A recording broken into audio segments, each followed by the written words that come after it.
Sampean saiki tak bedheki. Sekarang sampean Anda hidup itu tahu alasannya enggak? Kenapa Anda hidup? Enggak tahu kan? Kenapa kita masih hidup? Enggak tahu. Kenapa Anda wujud? Juga enggak tahu.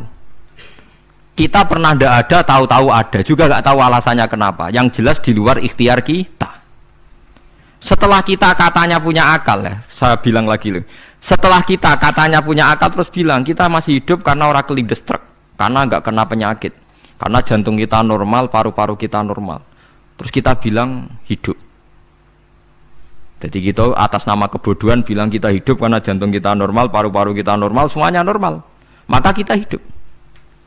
Nah ditakoi, lalu kapan kita mati? Setelah jantungnya rusak, paru-parunya rusak, terus kita mati.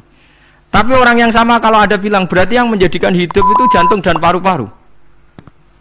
Lalu berarti zaman kita belum hidup itu jantung dan paru-paru harus ada dulu karena itu yang bikin hidup. Ya ada juga, dulu ya ada juga. Loh ya kalau jantung dan paru-paru semuanya normal menjadikan kita hidup berarti jantung dan paru-paru harus wujud dulu karena itu yang menciptakan kita hidup. Ya ada juga ya tidak tahu. Paling-paling nanti statusnya paru-paru jantung hanya dipakai alat Tuhan untuk menjadikan ada kehidupan yang kita kira ada. Padahal sebetulnya kehidupan ini juga enggak ada karena kita tidak tahu. Sing darani urip iku apa ya ora roh. Kowe roh maknane urip apa? Ulama kabeh sing alim-alim darani urip apa ora mati ngono tok jawabane. Perkara ora iso jelasno. Mulane ning Arab al hayat didul mamat sing darani urip iku ora mati. Karena nggak bisa dijelaskan, coba Anda menjelaskan. Kowe urip itu sebabnya apa? Ada nyawanya, nyawa itu di mana? Terus dia nempatnya di mana? Oh, nempatnya di jantung ini. Suara bisa dijelaskan. Nah, ketika hidup Anda tidak bisa Anda jelaskan, kudune sok ben wayahe tangi sangka kubur juga nggak bisa dijelaskan.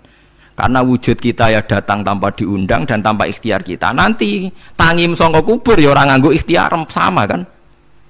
Sama-sama ada kesimpulan lillahi rabbil alamin. Nah, tapi manusia atas nama akal sawangan hidup ini ada alasannya.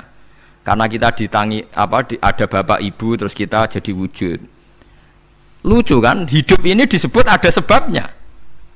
Tapi nanti mati sangka kubur terus tangi meneh dianggap enggak punya penyebab. Alasannya sudah dilemah kok. Ono meneh carane piye? Lah zaman kowe ora ngono. Dadi ono saiki. Carane piye? Makanya kalau suruh balik-balik bilang jika tangi sangka kubur iku mukhal berarti wujudnya Nabi Adam dan wujud yang sekarang lebih mukhal karena tanpa sebab. Nggih tanpa napa? Sebab. Lho nggih to, aneh Nabi Adam mbek sampean saiki no. Dadi roh gentayangan dhisik kopo juk-juk dadi sakmen iki. Do diutang, di kasus, do demenan. Aneh budi. Aneh wujud yang sekarang karena wujud nanti ning ora-ora mahsyar wujud dari wujud yang sudah ada.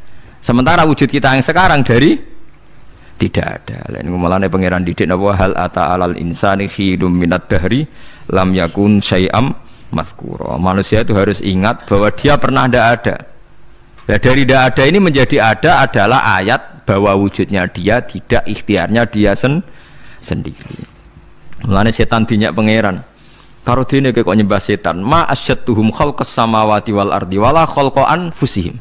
Wa ma kuntum muttakhidhal mudillina aduda. Setan kok mbok dewak-dewakno piye? Apa setan melok gawe langit bumi? Ora. Apa setan gawe awake dhewe? Ora. Umpama setan gawe awake dhewe mesti dekne milah berpenampilan ganteng, gerduwe ku elek kabeh, wewe ge elek kabeh. Umpama dekne gawe awake dhewe milih dadi napa? Ganteng. Mulane tiyang sing pun wusul nak roh setan mlebu neraka. Wah, berarti setan ra hebat, mletene ngono jebule milih nggon neraka. Kudune nak hebat kan milih nggon apa? Swarga. Lho niku mun kersane pangeran nego setan dakok neraka nak wong apik dakok swarga. Lah iya trimo diatur koyo botol ngono ae kan. Artinya jika Anda bilang wis kersane pangeran setan dakok neraka, berarti setan mau koyo botol koyo watu sing ditata sing duwe. Berarti setan ndak siapa? Siapa. Sama dengan kita ndak siapa? Siapa lam yakun syai'am. Lah nek ora ngerti siapa-siapa terus wusul inna sholati wa nusuki wa mahyaya wa mamati lillahi rabbil alamin. Dadi urip kula mati kula sedanten ikhtiar kula namung kagungane napa jenengan la syarika lah pun mboten enten tiyang sing sinten mawon mboten enten sing ngatur niku. Terus wa bidzalika umirtu wa ana napa minal muslimin, dan dengan keyakinan niki kita diperintah. Jadi donga iftitah senajan to mboten wajib, tapi itu filosofi dalam hidup. Kersane jenengan napa nggih delok donya nu pun bar. Urip ya kersane pangeran, ya mati kersane pangeran. Mula kadang nggih mikir, aku nek mati, bar mati jebule gak kiamat-kiamat tak kesuwen cah ngenteni atusan napa tahun misalnya. Anda tidak usah khawatir begitu. Zaman Nabi Adam nganti bapak amak wis saiki 7.000 tahun. Kok ora protes mbek pangeran? Terlambat Gusti saya menyaksikan dunia karena 7.000 tahun yang lalu. Ya saniki kan pun tahun pinten toh? 7.000 umur dunia saniki pun pinten? SM itu kalau menurut penanggalan agama itu 5.000 tahun. Sebelum Masehi dihitung Nabi Adam itu, pokoknya dihitung langit bumi ini 5.000 tahun. Nah saat ini tahun 2000, sekitar 7.000 tahun. Padahal wonten sing ramal umure dunya mau pinten? 7.000 tahun. Jadi enak sing mun diutang-utang mun beres nih mun bar nih mun dianggap bar nih mun tak nih. Jari ini to. Dieling-eling nggih kula suwun senajan to ilmu niki mun lazim diyakini tiyang Islam.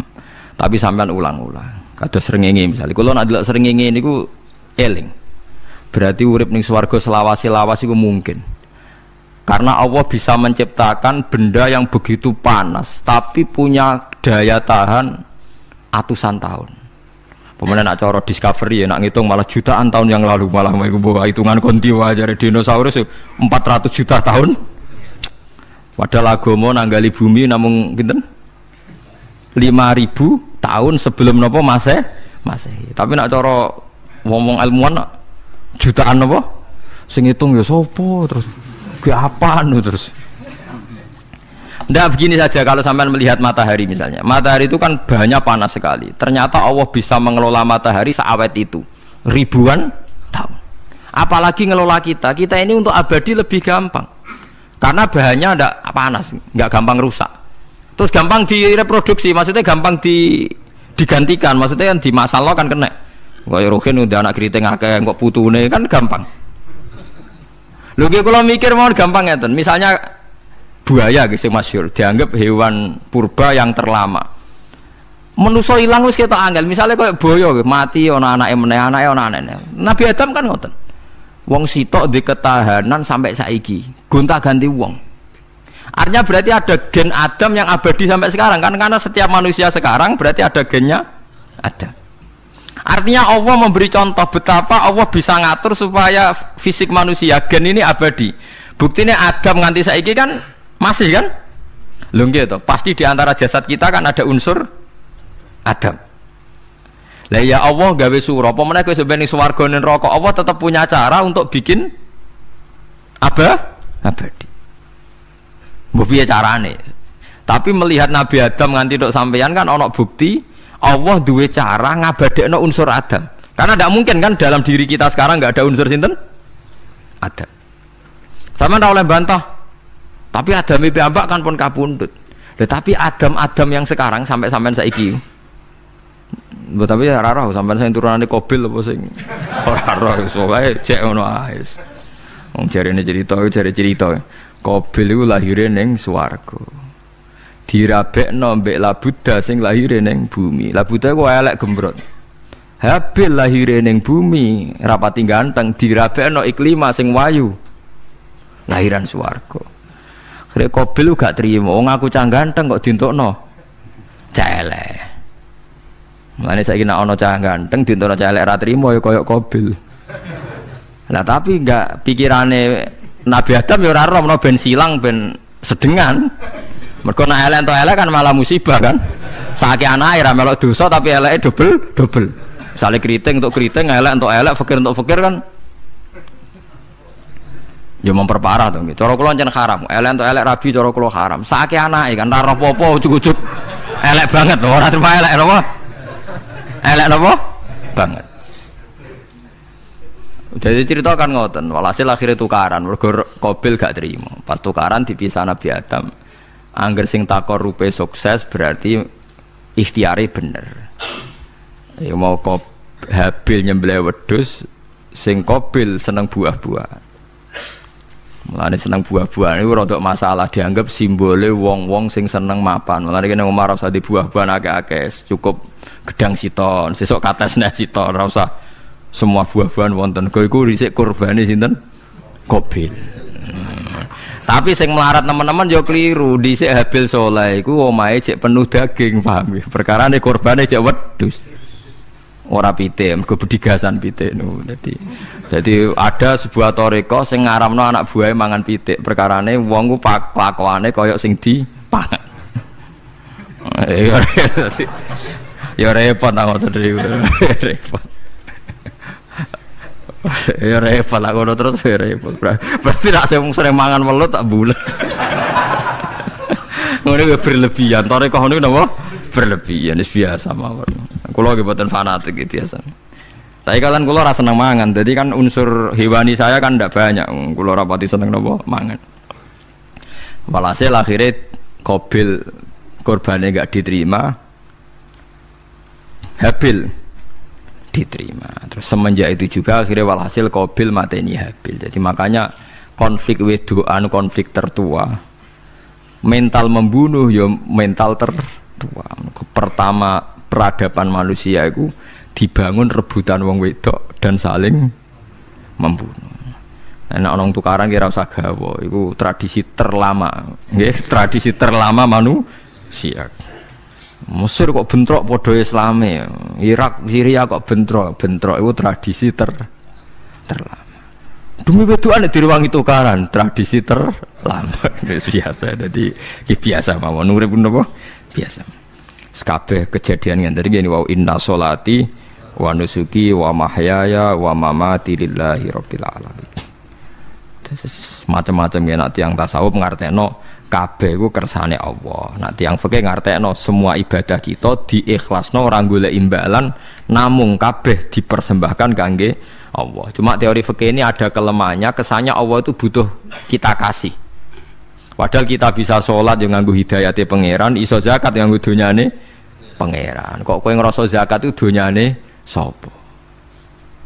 Mulane sing bener nggih teori tasawuf, kita iso sedekah ya kersane pangeran. Sing kita sedekahno nggih donyane pangeran. Berarti lillahi. Nah, jadi lillahi ta'ala artinya nak cara tasawuf itu bahwa semua kebaikan kita ini karena Allah, karena hidayat Allah. Nah, cara fikih mboten kesannya kita yang berbuat lalu kita ikhlaskan Allah. Tapi pertanyaannya kan kita bisa berbuat itu pakai fasilitas apa? Hidayatnya Allah juga kan? Nah, makanya ilmu tertinggi dianggap tasawuf karena tasawuf ini yang benar-benar lillahi rabbil alamin. Tapi fikih juga baik karena uang kan seneng GR tuh, namuni aku alhamdulillah berzakat.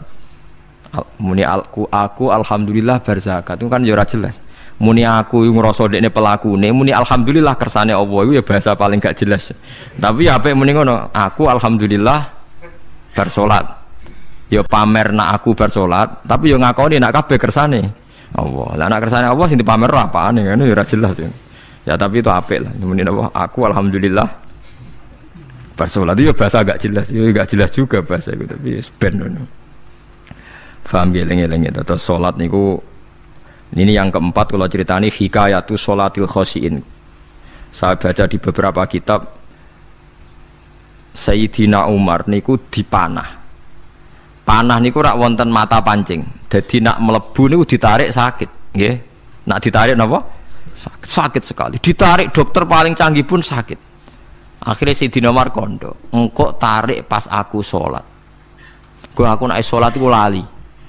Tenan pas beliau sholat ditarik uga ubah blas ditakoki kok jenengan ora krasa blas ora mosok aku ning ngarepe pangeran eling pangeran krasa lara kan dadi aneh tapi alhamdulillah kowe krasa sing aneh ya kowe wong sowan pangeran kok roh ana wong liwat ya roh. Jadi Sayyidina Umar dadi khusuke Sayyidina Umar nganti dipanah ditarik wak kangelan lara pesen yang kok aku tarik pas sholat. Mulane ora ana sahabat mati kecuali pas sholat. Mergo pembunuhe roh paling lengah iku pas sholat. Umar dipateni pas sholat. Aku yakin wong nakal mateni rugen pas sholat ra iso yakin aku yakin. Plengane ngono piye. Semasa sholat tetep siaga ya. Iku sirine kena apa Umar dipateni pas salat. Kok musuhe ku ngerti, sahabat tuh paling lali nak pas salat. Sayyidina Ali kabudute nggih pas salat. Dan alhamdulillah cerita itu enggak ada sekarang karena yang salat luwih canggih, luwih napa? Canggih. Wah, tetap konangan lho. Salate plengan dis. Konsentrasi penuh menjaga diri sendiri. Dadi kayak elek pangeran. Jadi justru itu nunjukno hebatnya Sayyidina Umar. Wes ngerti dalam bahaya tetap sholat. Nah, sekali sholat dia yang pangeran tenanan. Mboten roh blas. Sayyidina Utsman nggih pas deres Quran wae rata-rata ulama dulu begitu. Nah niku masyhur Sayyid Ali Zainal Abidin tuh pas dia sholat blandar ceblok sampai bajunya sobek, omah kobong dekne ra roh. Ditulung siapa saja gak tahu ya dia kan asik mbek pangeran.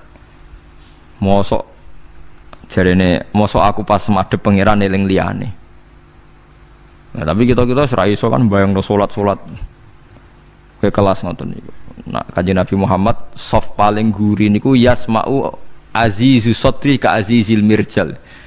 Nabi nak salat niku sing guri niku ngerti dentuman dadane Nabi sang wedine nang pangeran kados banyu sing umum. Ka'annahu husya alaih sampai Nabi meh pingsan saking wedine pangeran. Ini disebut taqsa'irru min hujuludul ladzina yakhshawna rabbahum.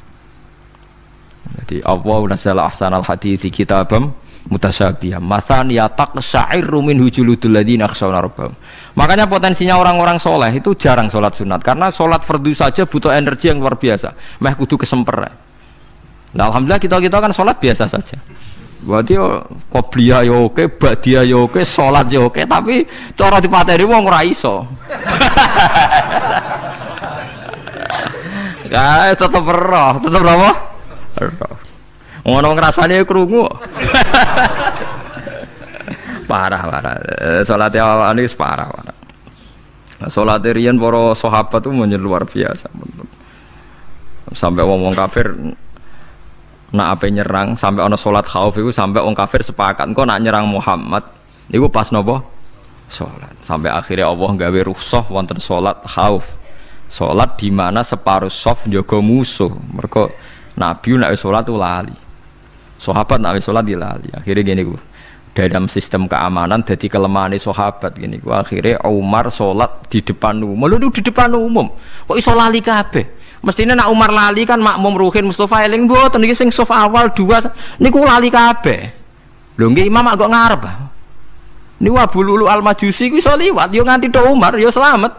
Mungkin salat kabeh. Nak saiki ora iso, aku yakin ora iso. Wah kena saf guri siji to sih. Nyak masjid sapa juwa to sih salat omong ya tenang sih. Lha kuwi sanggepe barokah pangeran alhamdulillah. Jadi Umar itu tengah Arab, paham ya? Abu Lulu maju, aman. Mereka sing sholat rasa sadar ku kabeh ora kok Umar tok. Lho mau Umar ngoten liyane mboten nak kecekel tengguri to. Hebat kan. Sayyidina Ali malah lucu menan mun delingno ada ya mulai dulu ya ada intelijen namanya Jassas. Dan itu saya tiru dawuh Sayyidina Ali. Jassas itu ya cara niki mata-mata. Ya Amirul Mukminin, orang Khawarij itu berambisi betul membunuh Anda. Mbok ndak usah sholat jamaah di masjid. Kita ini menjaga Anda di rumah. Sayyidina Ali jawab, hisni ajali. Jadi masyhur Sayyidina Ali ngendikan, yang menjaga saya itu ajal saya, bukan pengawal presiden. Kalau saya mati sekarang, penjaga nggak ada artinya. Begitu juga aku nak rawaye mati. Iku wong niat mateni aku yo ora iso. Sepintas ngendikannya ini hanya klis, tapi nak bangen-angen bener. Sampeyan delok saiki, misale Pak Harto itu prajurit perang mulai dulu, matine yo ning omah. Kok ora pas ketembak musuhe, padahal sak urip-uripe perang. Khalid bin Walid niku sahabat paling banyak perang. Mulai zaman kafir mimpin panglima kafir nglawan perang Nabi perang Uhud itu panglimane sinten? Khalid. Zaman kafir yo ora kena dipateni wong Islam. Zaman Islam bedino perang. Yo ora kena dipateni wong kafir. Pas mati ning kamar nangis. Nangis takoki putune. Lho jenengan niku ashabun Nabi pe mati kok nangis. Cung, aku ora kok nangis perkara pe mati. Wong aku perang semangat ben mati syahid kok malah mati ning kamar jadi. Nangis dene aku wiri mek kanca-kancaku sing mati ning medan perang. Wah, aku perang semangat ben mati. Malah kok mati ning kamar. Lho iku ajal. Maksudnya iki cerita iku ajal. Hisni ajali. Sing dadi pengawalku yo ajalku.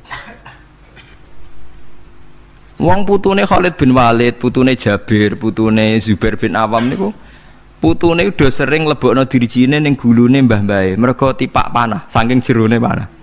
Jare Khalid bin Walid kambine dibuka, delok le gegerku. Ma baina rumkhati to'nin wa baina saifin sampai sab'ina to'nah. Terus sekitar 70 luka. Lho ngene kok iso orang mati ning kene ku piye? Ndak artinya bener Sayyidina Ali. Sayyidina Ali perang tanding berapa kali coba? Menang terus. Dia mulai ikut Nabi perang terus. Siapa yang nggak tahu perang tandingnya Ali ning ambek Marhab teng Khaibar teng Badar? Nggak tahu mati. Mulane Sayyidina Ali diweden-wedeni mati, jenengan nanti dibunuh jare sing mateni aku iku ora wong-wong ajalku. Dadi aku ora usah kawal. Tenan akhirnya subuh itu dipateni sinten Abdurrahman bin Muljim tiang Khawarij. Nah, tapi Sayyidina Ali keyakinannya itu aja. Sayyidina Ali itu lucu tenan.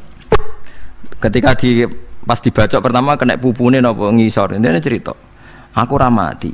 Akhbaroni Khalili animit tu yudrobu ala jumjumati hada. Aku dikandani Kanjeng Nabi matiku dibacok dasku kok ora kena ikuku. Jadi Sayyidina Ali ku lucu pas dalam keadaan ngono jek guyon. Umoe pancen wong parek pangeran ora kena dikiasno. Urung cong aku nek iku urung mati, aku dikandani Nabi matiku iku. Iya kena sirahku jadi. Kayak Sayyidina Utsman malah Sayyidina Utsman lucu. Dia tuh dikepung orang Khawarij jelas mau bunuh. Ada Sayyid Hasan, saya itu apal betul sejarah itu. Ada Sayyid Hasan anaknya Sayyidina Ali, ada banyak sahabat. Sayyidina Utsman di rumah baca Quran. Sekitar cara saniki sekitar duhur akhir. Diingatkan, ya Amirul Mukminin kau mau dibunuh sama orang Khawarij, Bu Anda keluar dari belakang. Atau kita ini Anda perintahkan untuk melawan mereka, pasti kita lawan dan kita pasti menang. Jadi Sayyidina Utsman, ora, aku iki poso ya, poso sunat. Terus jadi ngomongnya kan janggal, macam ketika ane wali aneh. Hubungannya apa jenengan poso mbek dikepung deh. Mau Nabi ku metuki aku ning jendela iki, wa akhbaroni ya Utsman satufti rumai. Man, engkau kowe buka mbak aku. Dan Nabi oleh ketika dia lucu kan, engkau kowe buka. Jadi artinya, engkau iki aku mati pas maghrib, mung janjine Nabi dijak buka bareng. Lah lucu, ora kena ditebak. Ya akhirnya beliau tidak melakukan perlawanan, sekabudut. Jadi ku sahabat-sahabat, mereka itu biasa tertanam inna sholati wa nusuki wa mahyaya wa mamati. Kue urip ya ora roh sebabe. Saiki sampean tak takoki, kena apa umurmu nganti 40 tahun? Kue roh sebabe? Ora roh. Kue aja anut dokter, anut wong-wong. Kita hidup karena kita sehat. Kalau Anda sehat terus hidup, kenapa Anda bisa menentukan durasinya? Kesehatan begini itu bertahannya berapa ya? Kan ya ora iso jelasno. Wong kerja sehat tidak urip, omongan kok ngono. Pokoke lah ya setelah sehat itu durasinya berapa? Kalau Anda pintar kan harusnya bisa ngitung. Ternyata kita tidak pernah tahu kan. Kenapa ada yang hidup 90 tahun, ada yang 40. Jadi walhasil kita urip ya ora sebabe, kita mati ya ora sebabe. Namung roh kabeh ku lillahi rabbil alamin. La syari kala. Mulane ketika ulama-ulama urip iku wis ibadah.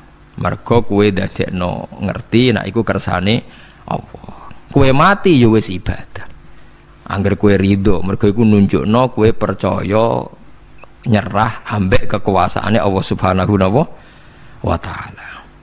Tapi nak urip pemprotes be Allah, matimu protes, kowe termasuk wong sing dihitabi Allah, kowe aja mengerakno aku, aja manggon langit bumiku. Malam yardo bi qodoi walam yasbir ala balai falyatlub robban siwai wal yakhruj min tahti ardi wasamai. Jadi wong sing ora setuju keputusanku ngendikane pangeran, ojo nganggep aku pangeran, ojo manggon bumiku, ojo manggon langitku. Lara gawe manggon ndi. Diusir presiden kok jek iso ngomong. Bumine sapa ngusir-ngusir padha ra melok gawene. Nah diusir pangeran. Bar, no?